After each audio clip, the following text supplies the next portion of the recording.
This is the Culture Study Podcast, and I'm Anne Helen Peterson. And I'm Hannah Emery. I'm a baby name expert. I have a PhD in sociology, and I run a name consulting business called Janus Name Journeys. Thank you so much for coming on the show. I'm so excited. We've had so many people ask for a show in this realm.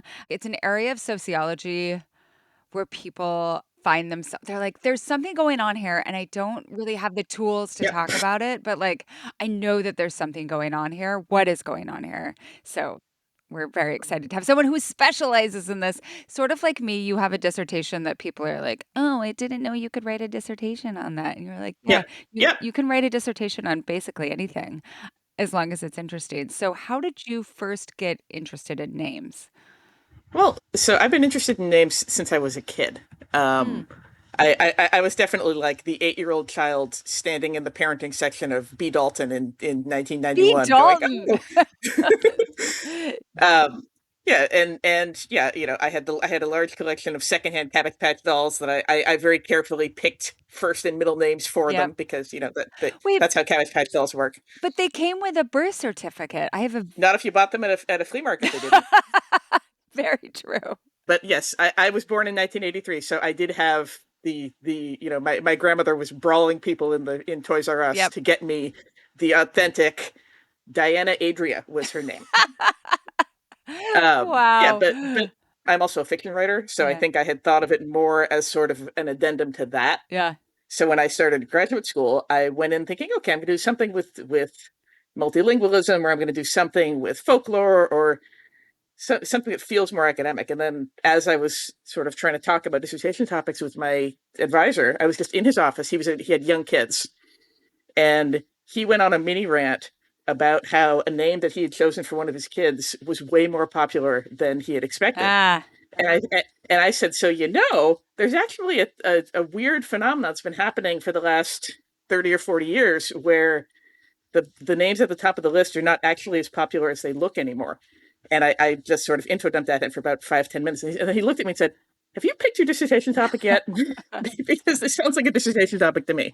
Right. And your dissertation was more focused on how parents specifically choose names, correct? Yeah.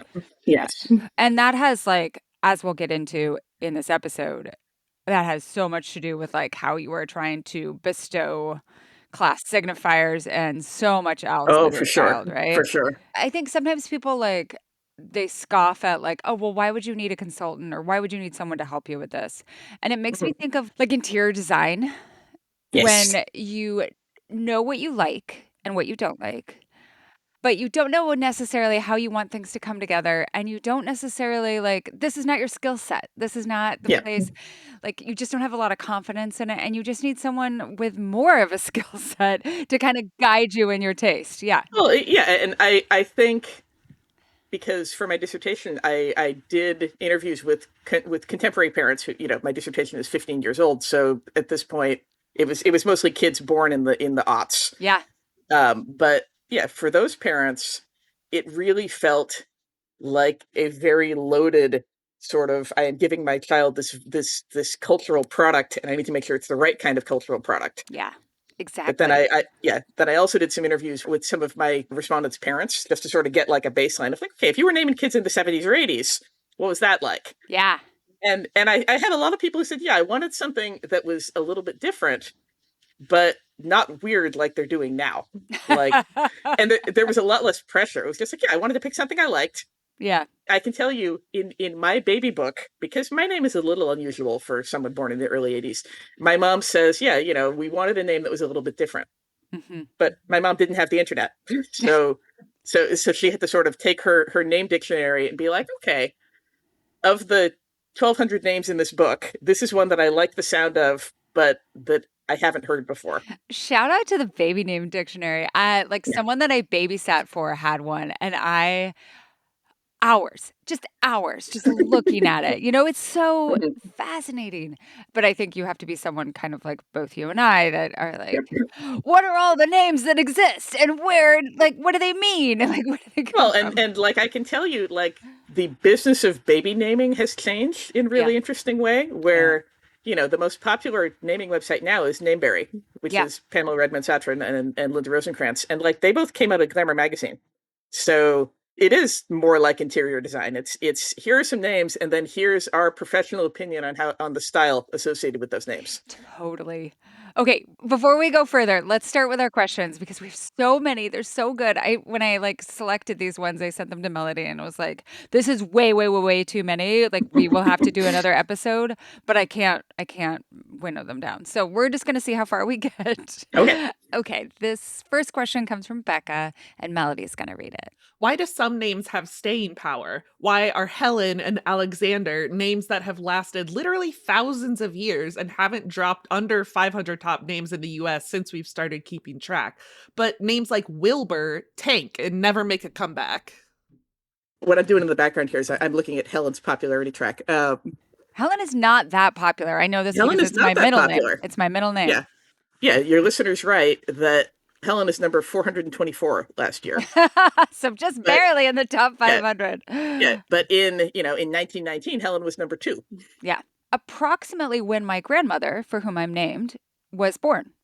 Yeah. Like not much later than that. Yeah, I mean, my husband and father-in-law are both named Alexander, and my husband was born in 1982. My father-in-law was born in 1955. Yeah.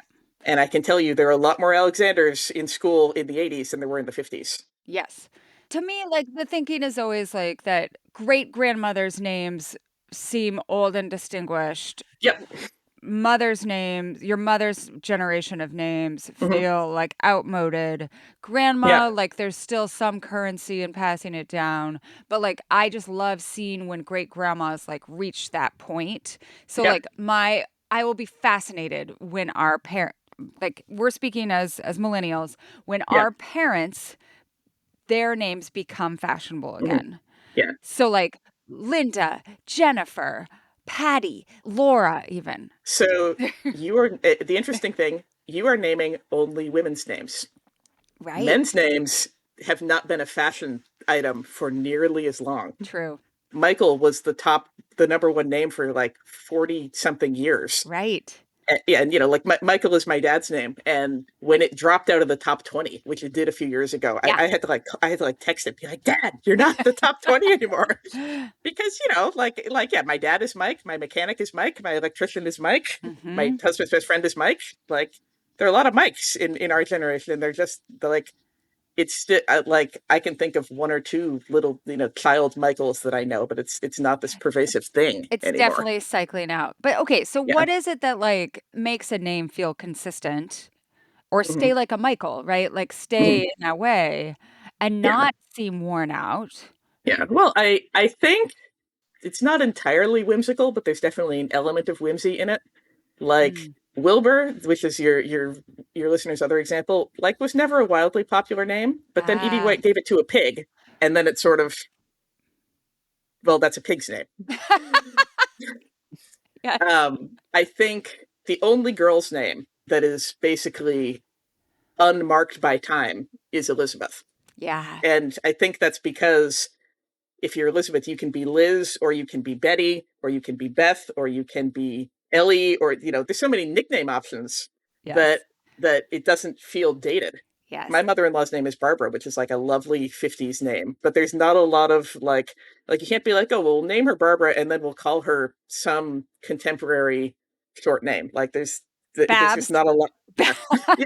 Yeah, Yeah. no, that's so interesting, right? So, like, if it is a more quote unquote classic name, if there's a way to iterate on it, and you see that a lot, I think, with like Charles, which is my brother's name, and also my partner's name they're both Charles, but my partner goes by Charlie, and I actually now I'm seeing a lot of people not give their kids the classic name. Like the nickname is what they want, and they don't want Yeah. any of that like confusion between Yeah. like the full formal name and the nickname. Yeah. So like Yeah. my best friend's kid is just Charlie, and my Mhm. other best friend's kid is just Leo, not Leonardo, right? It's just Leo.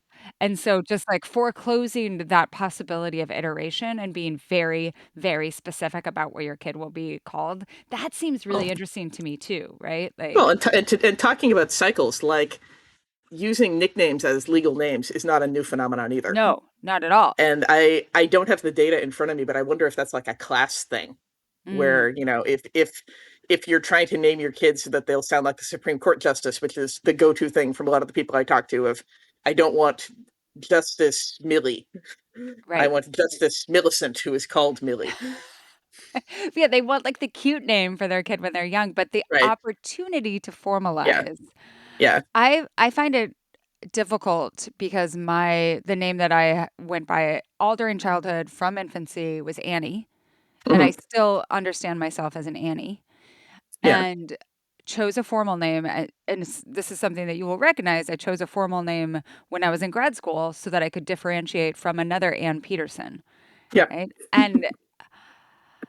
And I also chose to use Anne instead of Annie when I first started teaching to almost like create, because I was a graduate student, I was 25 years old. My students were only like 5 years younger than me.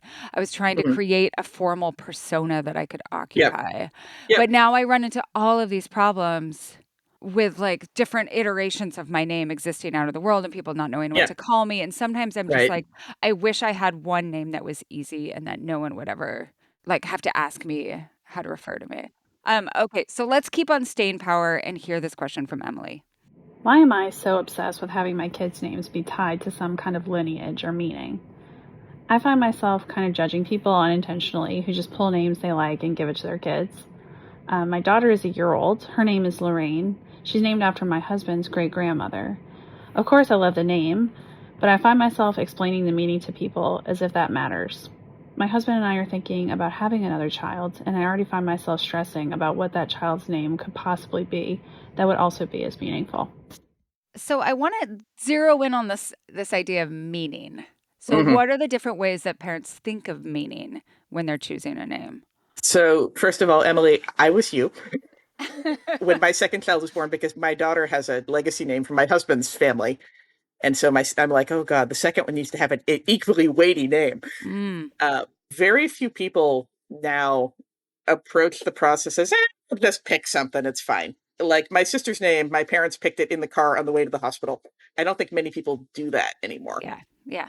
I actually wrote a post about this on my Substack talking about my son's name, that I think people feel like the name needs to have a really good story. And, Mm, whether that's it needs to be a family name or whether it needs to have a really, really important linguistic meaning or it yep. needs to be tied to our heritage or, it's different for different families. And I go back again to kind of the culture around naming that I think, if you go and buy a book or look at a website, that there's all this rhetoric about this is the most important gift you can give your child. This is so, Mm, so, so, so important that people are like, oh, well, I can't just say, oh, well, we liked it and, we thought it sounded pretty. right, But what I said in my post about it was that's a name story too, right. saying this was my favorite name and I gave it to you. Like that is also special. Yeah. A friend of mine was named for a character on a soap opera, Hmm. Erica, and that's a great story. Yeah. You know what I mean? Like, I just like, Yeah. every story is a story, and just Yeah. because it comes from your family doesn't make it any more or less important, but I do think that's funny how like, what I see from Emily, they see family lineage as important, and Hmm. some people, for whatever reason, like, do not think of heritage, like, Yeah. that way, right? Yeah, when I was doing my dissertation, because I was at UC Berkeley, so the people who were most readily accessible to me to interview were middle and upper middle class white liberals. Mhm. I talked to a lot of those people, and then because I was trying to be a good social scientist, I really tried to get some people who from other demographics to also talk to. So my white liberal base was very dismissive of quote unquote made up names, Yeah. which, all names are made up. We can go on a tangent about that another time.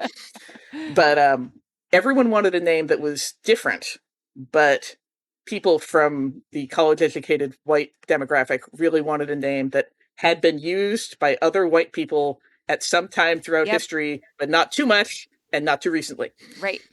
And then I interviewed a working class African American mom whose kids had very distinctive names. And she said, yeah, I invented my kids' names myself. They didn't come from a book. They didn't come from anyone else's idea. They are a gift from me. And I thought, if I went back to those other people and put that framing on it, I bet they would think differently. Yeah. Right. Because there's a lot of different ways to find meaning in the gift of a name.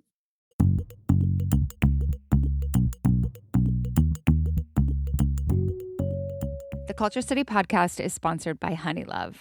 In the wintertime, I just feel like clothes are just a problem all the time. I just have to be wearing so many layers of clothing. And because I'm a millennial, I have to wear a tank top underneath whatever else I'm wearing. Like right now I'm wearing a turtleneck and there's a tank top underneath it. If I'm wearing a sweater, if I'm wearing a hoodie, and then you always are wearing pants. And pants are just so constrictive. The last thing that you want in winter is a bra that also makes you feel like you are, I don't know, tucked up in a small airplane seat all the time, but it's like your clothing on your body. People say that the crossover bra is the most comfortable bra that they have ever worn. I love it. It doesn't dig, it doesn't pinch. There are no red lines, there's no pressure points. It makes dealing with the agony of so many winter layers possible. Right now, Honeylove is offering a crossover triple bra bundle. If you want a full refresh on your top drawer, you can get huge savings by buying 3 at once. I actually think this is a fantastic idea because sometimes I'm like trying so hard just to find one bra, and then you buy one bra and then you only wear that one bra, and then you never have another bra to wear when it has to go in the wash, and it's a whole problem. 3 bras at once, fantastic, all the same style, or you could get like different colors to go underneath different types of shirts. Such a good idea. And Honeylove doesn't just make bras. They also have a full line of tanks, bodysuits, and underwear, all with supportive structure, smoothing fabrics, and premium finishes. So right now, treat yourself to the most advanced bras and shapewear on the market. Use our exclusive link to save 20% off Honeylove at honeylove.com/culture. That's honeylove.com/culture. After you check out, they'll ask you where you heard about them. Please support our show and tell them that we sent you. Experience the new standard in comfort and support with Honeylove. Today's episode is sponsored by OneSkin. Okay, so Charlie, my partner, just left to go on a golfing trip in Oregon. And while there is a forecast, essentially like a Pacific Northwest monsoon. It's like torrential rain, 50-mile-an-hour winds. It's going to be horrible. And I told him, this is very nice of me. I gave him my bottle of OneSkin moisturizing face lotion. And I said, you must put this on afterwards. Otherwise, you're going to be in horrible shape. And the reason that both of us can use it is because it doesn't smell. It's easy to put on. It's easy to travel with. It's fantastic. It's what I recommend to anyone who's getting into skincare. It's what I use on my face every single day. It's just the perfect, non-smelly, non-complicated lotion that actually does the job. OneSkin is certified safe for sensitive skin, and their products are free from over 1,500 harsh or irritating ingredients. They're dermatologist tested and have been awarded the National Eczema Association's Seal of Acceptance. All of OneSkin's products are designed to layer seamlessly or replace multiple steps in your routine. This is so important. You don't need like 5 billion steps. Like, this is a really good, solid step, making skincare easier and smarter at every age and for every gender. Founded by an all-women team of longevity scientists with PhDs in stem cell biology, skin regeneration, and tissue engineering, OneSkin is rooted in real science and expert research. Born from a decade of longevity research, OneSkin's OS01 peptide is proven to target the visible signs of aging, help you unlock your healthiest skin now and as you age. For a limited time, try OneSkin with 15% off using code CULTURE at oneskin.co/culture. That's 15% off oneskin.co with code CULTURE. After you purchase, they'll ask you where you heard about them. Please support our show and tell them we sent you.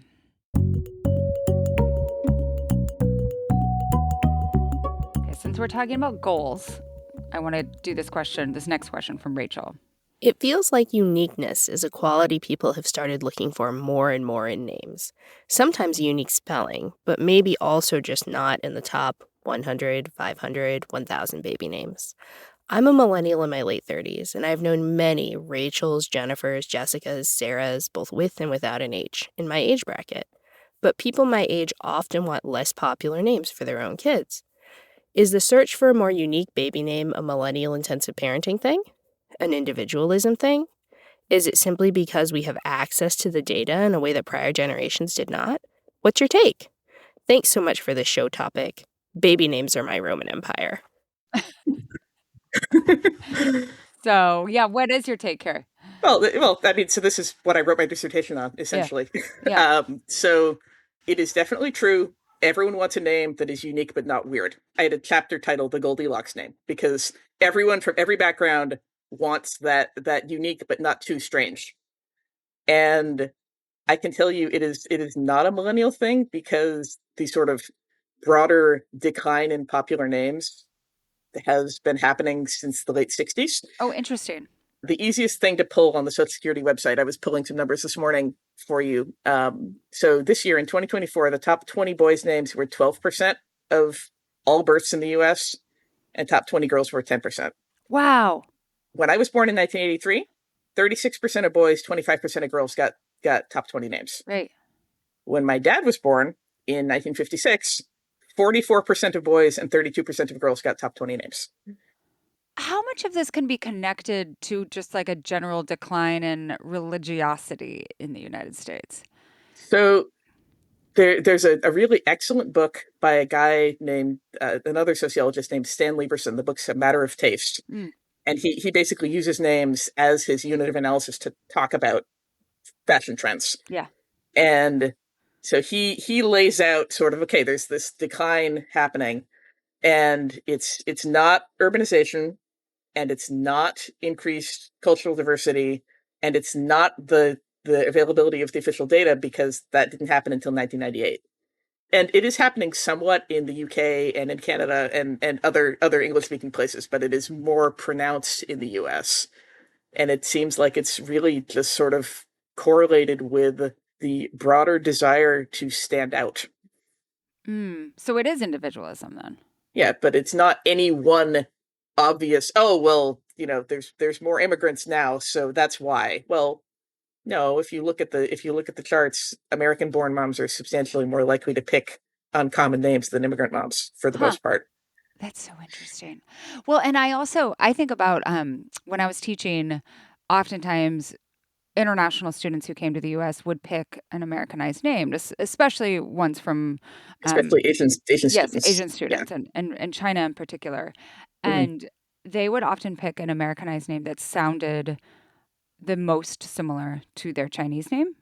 Hmm. So I had two 10th grade students whose names were Shirley and Peggy.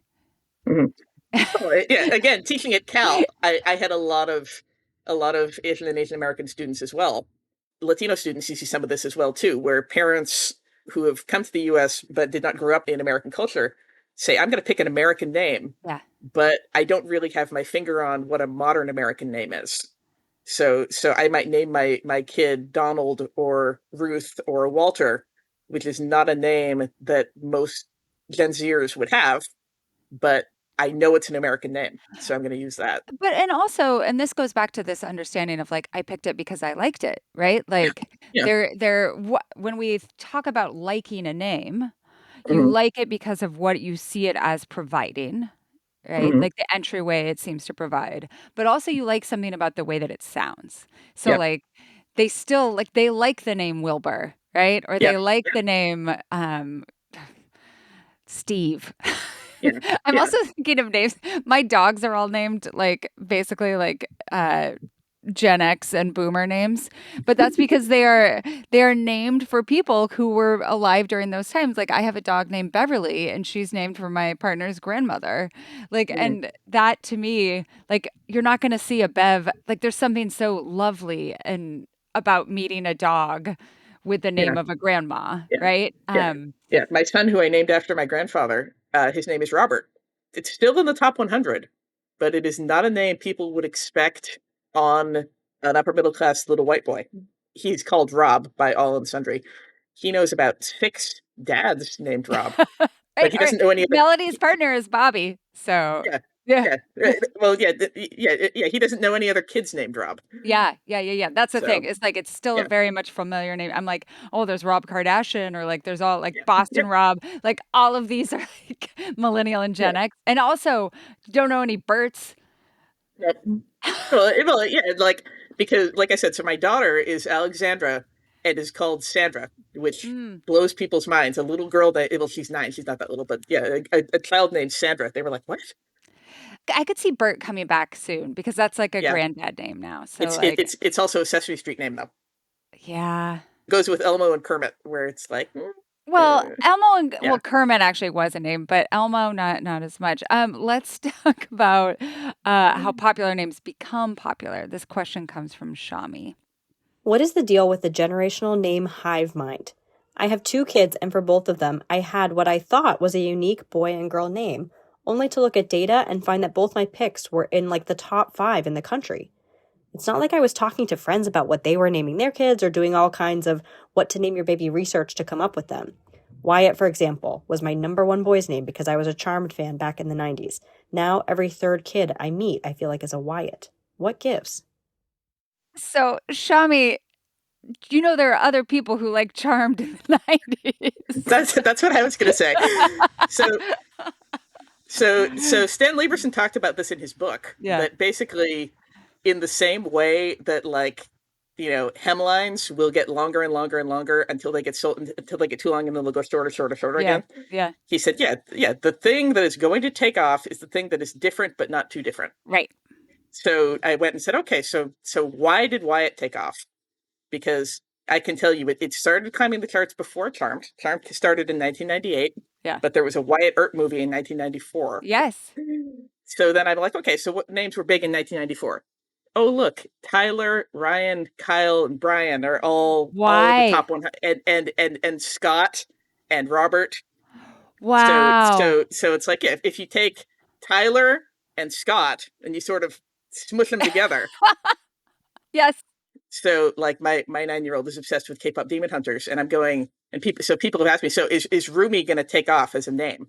And I'm like, well, Ruby is number 63 and Remy is number 145 for girls, so maybe. Yeah, no, I think so. But, yeah. Well, and also I love what you're pointing out here.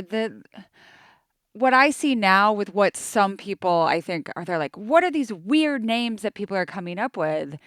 They're doing the same sort of smushing, but without an antecedent. So like Wyatt is a safer choice because Wyatt was a pre-existing name. Right.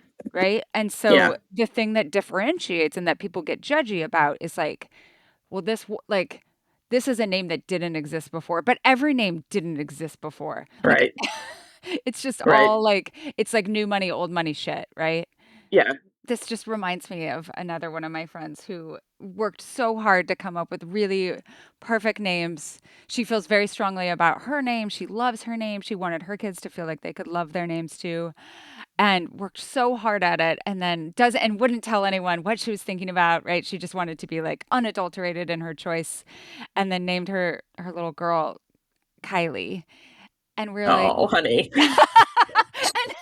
and we were like the Kardashian, and she had no idea. Like she just wasn't plugged into that world, but still now her Kylie is the Kylie that I think of. So next question, really interesting, and you have some experience with this, so I really wanted to include this as well. So this question comes from Oliver, who uses they them pronouns. How do names become trendy, and why do these trends feel so ubiquitous even in disparate social circles? As a trans person and an elementary school teacher, I notice that the names trans people get excited about for themselves and the names new parents get excited about for their babies are often following the exact same trends. See the often parodied hordes of transmasculine Aiden, Cadens, and Jadens who came out and chose their names in the mid-2010s, and the 10-year-old kids I teach now who all of those names as well. See also the Eli's, Lucas, Leos, and then the Isabels and Mias and Avas and so on, who could either be my most recent crop of kindergartners or your average all-trans group of D&D players. As a transmasculine Oliver who has now taught many much younger Olivers, I have always found this incredibly funny and also just a little embarrassing for us trendy baby-named adults. Was there always this much overlap if we look back through trans histories and baby name trends of past decades? And what broader social and cultural factors are people responding to when we all gravitate towards the same names, whether choosing them for ourselves or for our children? That's a complicated one. Right. Like I worked this spring with a non-binary client who was looking for a new chosen name, and they were actually pretty aware of, I like this name, and this name that I heard on a kid that I taught in swim class. Totally. And I don't Totally. know that there's enough solid data on the trans community through time to really look at how that trend has been there. But I think my first thought and answer is, it sounds like Oliver at least is of the same generation as people who are having kids right now. Yeah. So I think if you hear a name and you go, oh, that's a little bit different and funky, I like that. I think whether you're looking for a name for yourself or your child, there's a tendency to sort of fall into that trap. Totally. No, and like if all of us were choosing our names right now, right? If Yeah. like all of our names were wiped and we all got to choose names now, we would not go back and choose what are often understood as like the tired names that Right. the people that we Right. grew up with. Right. Like those are not names that are novel or interesting or Yeah. electric, right? Yeah. I mean, I can tell you that, this is not the trans community, but it's people naming people who are not babies. You look at TV character names, Right. which I did a post about, and I'm going, no one was named Lucas in 1972 or however old the Mhm. Stranger Things kids are supposed to be. Like, come on, Right. Mike and Will and Nancy. Those are good names for kids born in the 70s. Lucas is not a good kid born in the 70s name. Really? I for some Yeah, reason I feel like that's an old like somewhat maybe Luke, just Luke, right? yeah. Yeah. And yeah, it's an old name, but Lucas is a very, very popular contemporary name. Right. My partner and I sat down to watch Freaks and Geeks, and like in the first 10 minutes, you meet the main character. I think her name is Ashley, Uh-huh. and I'm like, you were born in like 1965. This is like 1981. Your name wouldn't be Ashley. Come on, that's a name for someone who was born in 1981. Right, right, right, right. Right. Yeah, I think people when they're creating a show are trying to make their characters relatable, and Mhm. so they say, "Oh, I'll pick this Right. cool name." Yeah, it's familiar and cool and notable, right? Instead Mhm. of Yeah. necessarily like absolutely historically Mhm. accurate. Yeah. I could see that happening a ton with like something that's set in like the 19th century. You're like, this sounds like a 19th century name, right? Mhm. And when it was maybe not a name that like Oh, especially for like I don't know, something like the Gilded Age or something like I wrote a thing about because I was a '90s child, so American Girls were my jam. yeah. Samantha is not a name you would have given your child in 1894. That just wouldn't have happened. But it sounds so Victorian if Well, you're a yes, kid. I was like, yes, to, "Oh, yes, yes, oh." yes. To a kid in the '90s, Yes. Samantha's a very fancy name. But Yes. like, I'm sitting here going, okay, what were Theodore Roosevelt's daughters named? Okay, Yeah. like one was Alice, and I think one was Edith. Yeah. And if Pleasant Company had asked me, then I would have been like, here are some upper class names that would be appropriate for this character. But you got to Right. kind of you have to strike a balance between, I want this to read correctly to the audience. Right. Well, and there even before the existence of Samantha the doll, like to me, Samantha was a fancy girl name when I was growing up. And it's like they like collided with that understanding and expanded it into now, I think most millennials who had any access to American Yeah, Girl dolls would be like, yes, Samantha is a name for a fancy girl. yeah, yeah. And a Well, and cool girl yeah, goes by Sam. yeah, yeah. Well, and I will say, stepping back to Oliver's original question, like I haven't worked with a lot of adults, but just like parents, people who are renaming themselves, like I know one trans woman who, when she picked her new name, she took her whatever her birth name was, went to the data for her birth year and picked the girl name that was at the same rank, Oh. and said this is my new name. And that's a much more methodical way, Yeah, right? Instead yeah. of like a vibes-based way. Someone else who I've worked with a little bit is like, I want a name that's not going to stand out, and he kind of spoke about some of the same stuff that Oliver was pointing out, that like a lot of people who pick chosen names pick something that is really distinctive for their age group. Right. And this person was like, I don't want that. I don't want it. I don't want someone to hear my name like at a party and be like, oh, that's a trans person. Oh, yeah, yeah, yeah. So they wanted to like keep their name undistinctive in some way. Yeah. Right. Yeah. And I know a lot of trans people who also pick the name that sounds the most like the gender that they are. Yeah. Like that their dead name was maybe similar. So Mhm. like Olive to Oliver, right? So sometimes you get Yeah. that, and then Yeah. sometimes people are like, I don't want anything to do with my dead name. So Mhm. it's kind of like parents naming, right? Yeah. Like Yeah. sometimes you want that distance and sometimes you want that proximity. Well, I don't have an academic appointment right now, so I'm not sort of in that headspace to like I'm going to go do a research study on this. But living in the Bay, I know a lot of trans and gender fluid kids, and it seems like the way kids choose their names is very different. Yes. Like adults will sit down, it'll be a long process. It might take months, it might take years. Kids will be like, I like that person. I'm going to pick their name. Yeah. Like every trans and gender fluid kid I know, their name is. Well, I guess that's not true. Most their name is from a namesake, either someone they know in real life or Yeah. someone from a character Which that again, yeah, not that different from how people name right, their kids, right? yeah, It's just that we have culturally, I think, gravitated towards this like a name has to be overdetermined in this way for you to be doing it quote unquote right. Whereas mhm, sometimes it is, and it was historically as simple as like, here's someone I know and like, I'm going to name yeah. my kid for that person.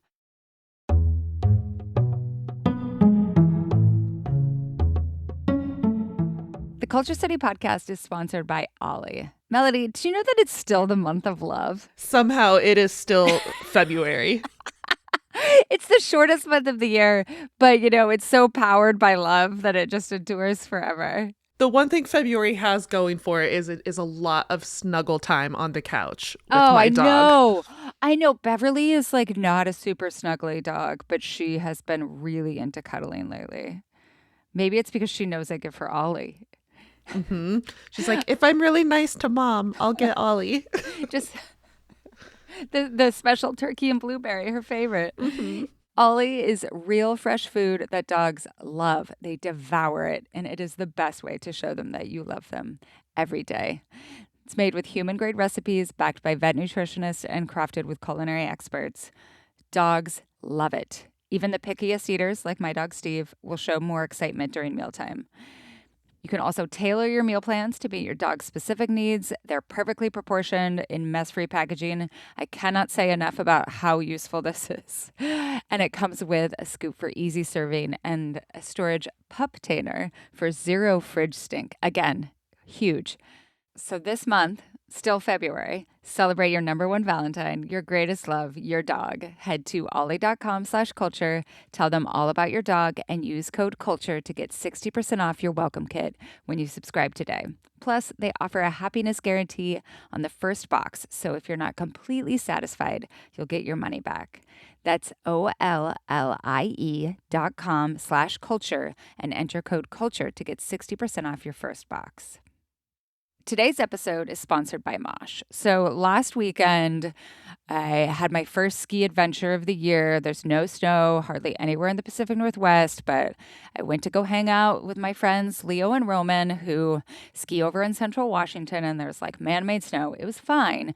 But the highlight, the thing I love the most about skiing is what I loved the most when I was a kid, and that is pocket snacks. It's also super fun to just have like things to surprise kids with because you can get on the chairlift and be like, look what's in here. I had Nerds gummy clusters and I also had Mosh bars. And you know what? The kids wanted the Nerd gummy clusters, but they also wanted the Mosh bars because they actually taste really great. Mosh is like if you took a protein bar that offers you all the good stuff of a protein bar, but actually like goes a step further because each Mosh bar is made with ingredients that support brain health. They also are in really good flavors. Melody, you have a new favorite flavor? The raspberry white chocolate. Have Oh you my had gosh. it? No. It tastes like a Linzer cookie, Yeah. that has the jam in the middle. Yeah. Delicious. I love those. I love those. If I had that, the kids would have liked that the most. But Yeah. instead, they went for the chocolate chip cookie. Mosh also donates a portion of all proceeds from your order to fund gender-based brain health research through the Women's Alzheimer's movement. So if you want to give back to others, fuel your body and brain, be the most popular person on the chairlift, Mosh bars are the perfect choice for you. Head to moshlife.com/culture to save 20% off plus free shipping on the bestsellers trial pack or the new plant-based trial pack. That's 20% off plus free shipping on either the bestsellers trial pack or the plant-based trial pack at moshlife.com/culture. Thank you, Mosh, for sponsoring this episode.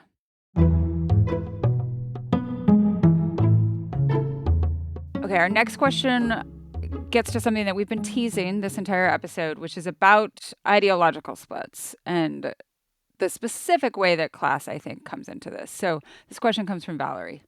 My question is about why there seems to be almost an ideological split to name decisions here in the US. I am currently pregnant. I have a name list myself. I live in a very blue city and would personally identify as pretty left, if anything. My name list is mostly great-grandparent kind of names, old literature kind of names.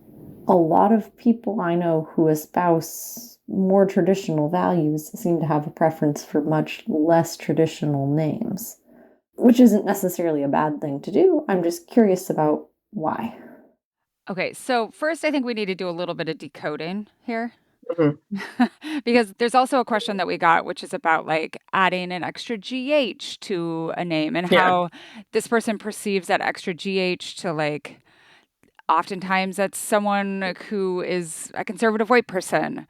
Mm-hmm. I think what she's trying to gesture to is like this idea that people who are more bourgeois are currently gravitating towards names that are either gesturing towards the past or like have a little bit of like ancestor signification, and then also then gesturing towards people who are more traditional. I think that means conservative here, tend to be into newly made up names. Somebody did a study on this a few years ago, and I don't have it at my fingertips, but it came out around the time of the 2008 election, and they compared the names of Barack Obama's kids and the names of Sarah Palin's kids. Yeah. And they're saying, look, you have one where it's like everything is very soft and flowing, and one where where the names are full of stops. I think the Romney kids are similar in the names are just very consonant heavy. I feel like the Romney kids are all named like Tuck. Yeah. Or something like that. To that, I would say like there are definitely regional differences in style. Like I've got a post that basically I say, here's the top 10 from the US last year, and then here's the top 10 in Vermont and North Dakota and California and Florida. Mm-hmm. And and California and Florida are both large, diverse states with different politics, and Vermont and North Dakota are both small, white states with different politics. Mm-hmm. And you can see like, okay, yeah, there is definitely some variation because your political orientation is still a peer group. Yeah. Right. So Yeah. I think whether you like it or not, no matter how much of an aggressive individual one tries to be, you are still influenced by what you watch, what you read, the names that you hear on the playground. That's still going to shape your sort of your mental space of what your options are. What about, I've seen various studies about this, but how like a name enters into like the bourgeois naming sphere. And then there's like a trickle down effect. How names that were understood as like connotations of class. Mm-hmm. And oftentimes, so something like Arthur, I think would be up there. Like that was one of the names.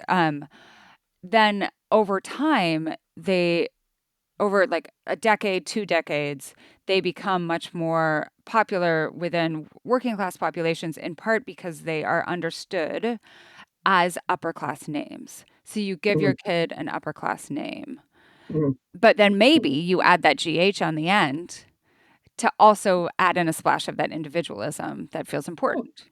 It's one of those things that's really hard to track because you say, well, okay, how do you get upper class names? Like just from a data perspective, it's, well, okay, am I looking at, certain zip codes or congressional districts Right. or Right. but I do think there is definitely again, it's a cultural product, so it sort of follows the rules of other cultural products, where if this is what the people you want to be do, then you are going to try and do that. Right.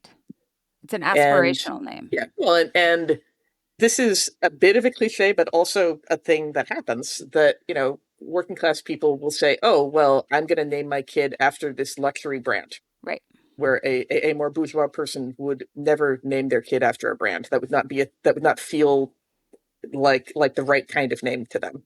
But why is that? Can you spell that out? In a way, it's a version of what we were talking about before with immigrant parents, where it's your context is different.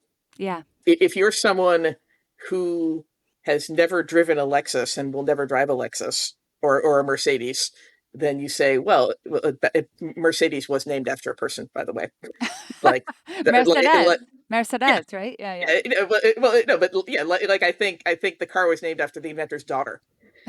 But if you're an American working class person who will never drive a Mercedes, then you say, oh, I'm going to name my kid Mercedes because that sounds classy. Yeah. Because it is aspirational.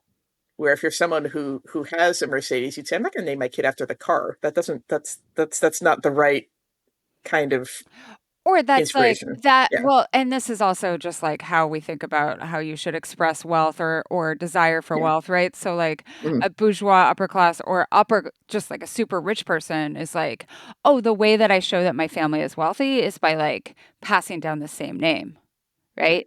And not being aspirational in my naming. Like giving someone a name and then like giving them a waspy nickname like Mitt. Right? Like that is how you show wealth. I think that's his middle name. Right? But like, yeah. I'm pretty sure his name is Willard Mitt Romney. Right. Classic rich person name. Yeah. But that and I wouldn't be surprised if Mitt is a family surname somewhere. And you're trying to invisibilize the ways in which you are broadcasting your class status. And then you're able to look down upon people who are not as interested in invisibilizing their aspirational class status. Does that make sense? Yeah. Okay, so this is another area of your specialty, and it's about how your name can affect hireability. This question comes from Jordan. I know there's research about how your name impacts your hireability, but I think it's pretty old and predates the rise of gender-neutral names. Is there any new evidence for how being a Charlie or a Billy or a Frankie impacts your professional prospects? So that was one of the things I did this morning. Was I was digging around, seeing if someone had done that study on specifically gender neutral names, without it also being a study about gender identity. Yeah, I found a few studies saying if someone included non-binary pronouns on their resume, it sadly and unsurprisingly had a negative effect on callback rates. But I didn't see anything about if there's no gender markers at all. But I would guess, just based on pre-existing research, that all of those people who name their daughters androgynous names, saying, well, to help them get a job, are probably, if you're looking for a white collar, traditionally masculine coded job, are probably sadly correct. But also the diminutive here is also something that's interesting. And I say this as someone who's partnered with a Charlie and Melody is partnered with a Bobby. And like, I have a friend who is a Billy and then goes by Bill professionally. Like there is this understanding that like somehow the nickname is not serious. How does that work? Because I feel like that's falling away. I don't think that's it makes me think about everyone was mortified that we had a president named Jimmy or Bill. Right. Where it's like you can't like your wife can call you Jimmy, but when you're running for president, you got to say James. Right. Well, and like Richard Nixon, Dick Nixon, but like he had to be Richard Nixon publicly, right? Yeah. But I think our awareness of race is maybe not increasing, but remains stable, right? Like the way that people make judgments based on what they perceive from a person's name in terms of their race. Oh, for sure. Yeah, that was the first of those resume audit studies. I think it's been redone several times, and it's most especially with African American coded names. Right. That if you submit the exact same resume and it says Emily or it says Lakeisha, then Lakeisha's going to get fewer callbacks. Yeah. which was something I heard from parents when I was doing my research, saying, okay, I want a name that's going to honor our heritage, but isn't going to kneecap my kid. It just makes me think of the fact that like the people who are allowed to create unique names are white people, right? Or like that are allowed to like still have those names be like seamlessly incorporated into American society. Remain like the standard still remains like Right. aspirationally white in some way. Mm-hmm. So to end, let's do a little bit on middle names because I think middle names are fascinating. I especially think the idea that everyone should have a middle name is also it's not standardized. So I would love to talk more about that. But this question comes from Alta, and then we can kind of take it from there. Why do we all have the same middle names? For generations, the women in my mother's white Protestant family have all either had Anne, Marie, Elizabeth, Beth, or May. These are kind of listed in order of popularity. What inspired this, and why is it still pretty standard? Well, so the first thing I noticed there is, again, she only lists women's names. See, that's funny because I see it Yeah. more commonly with men's names, the like persistence. My first inclination, again, I couldn't find like any numbers on this, Yeah. but if I had to make an educated guess, I would say that the reason that there was this inclination toward kind of the filler names for girls is, well, you got to put something there. But you don't have to put something there. No. My father-in-law does not have a middle name. My brother-in-law does not have a middle name. It's not a requirement. Middle names does come from primarily from Catholicism, correct? Because you're taking a saint's name. That's one route. I mean, basically, middle names became a thing when people started to live in communities wide enough that everyone had the problem that you had. Right. They didn't want to. They wanted to differentiate their Marie from a different Marie. Yeah. Historically, in Catholicism, everyone had Marie or Joseph or the local equivalent as part of their name for a long time. Yeah. Yeah. Also, it's a way, like there's a tradition of putting the mother's maiden name as a middle name in a lot of parts of the country. Yeah. And I think my experience of the families that I've worked with and kids that I know, kids' middle names are not filler anymore. That's it. It seems like a lot of people are putting a family name in there. Yeah. No, I think there's like a lot more meaning and thought attached. And oftentimes now I'm seeing like kind of like the name that you almost wish, like the aspirational name, like the even weirder name sometimes, or like a name that sounds really cool with the first name. Yeah, well, that goes back to the naming culture thing. Like I can tell you, the Nameberry ladies basically push that. They say, yeah, the middle name slot is a great place to put the name that is a little too crazy to use as a first name. Whereas before it was like, oh, well, here's how you honor the relative that you're not naming your child. Well, and also we got another question about Jewish names, and someone was commenting, we had like a thread, a culture study thread a couple of weeks ago that somehow went into names, and someone was talking about how they always are astounded when they see someone name their child for a living relative because it's considered like an ill omen to do that. Yeah. And within Jewish families, like you will never name someone who is in still alive. Ashkenazi tradition specifically, I think. Yeah, and so you can name and honor someone who's already dead. So that would be like a way to really pass down those names. Right. And that I think we see it a little bit still, especially when people are like exhausted by coming up with the first name and they're like, oh, we're just gonna put in a different name. I do think that it also is a way to show continuity. So on my dad's side of the family, there's like the middle name is Arthur, like all the way up to great grandfather. It's like Arthur, middle name's just going down, which is kind of like weird and cool, right? You're like, why do I have this name? Because everyone had this name. Right. My kids are weird because they each had, we ended up doing only family names, which was not what I would have anticipated before I was partnered and having children, which is the other thing I tell people is like, it has to be something that works for everybody. Yeah. Yeah. We had this legacy name that my partner really wanted to use. And so I was like, okay, I guess we're working in the family name sphere then. And yeah, so what we ended up doing was basically our kids' first and middle names come from the 4 branches of our families. Yeah. And I'm Aunt Helena's grandma and grandma. I will say the Yeah. last thing, we got a question from a mom who I think she's pregnant and she wants to name her child, wants to give them a grandma's name, Ruth, Mhm. as their middle name, no matter Mhm. what, no matter what. And other people have been like, oh, how could you? Like, what if it's a boy? Like, how they can't like curse this child with like the middle name Ruth. I think it's cool, and I think she should Yeah. do it. I mean, it's also a word, Right. like it means kindness. Yeah. No, I what I tell clients is no matter how hard you try, no matter how much sleep you lose, there will be something about your kid's name that they don't like. Yeah.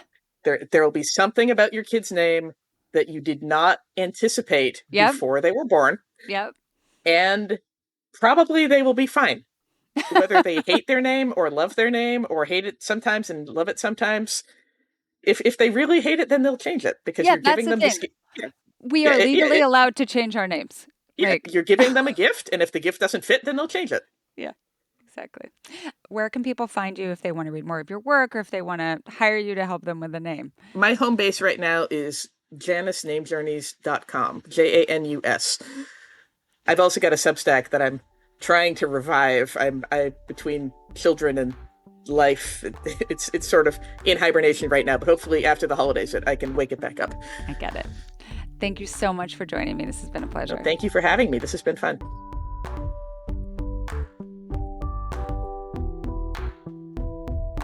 Thanks for listening to the Culture Study Podcast. Today, paid subscribers got a bonus segment with a little insight on how I figure out my next creative project or how I manage to muster some intrinsic motivation to get started on a creative project.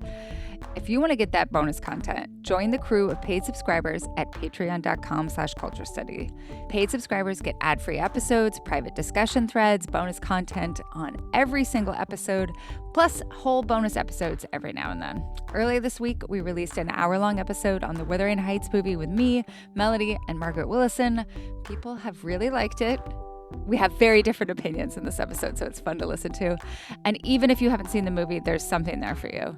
So again, it's patreon.com/culturestudy to sign up. And there are 4 ways to support the show that don't cost any money. You can send it to a friend, post it on social media, follow it on your podcast app, that one's huge, or leave a nice review in the app. Word of mouth is still the #1 way people find new podcasts, so it really, really helps us when you spread the word.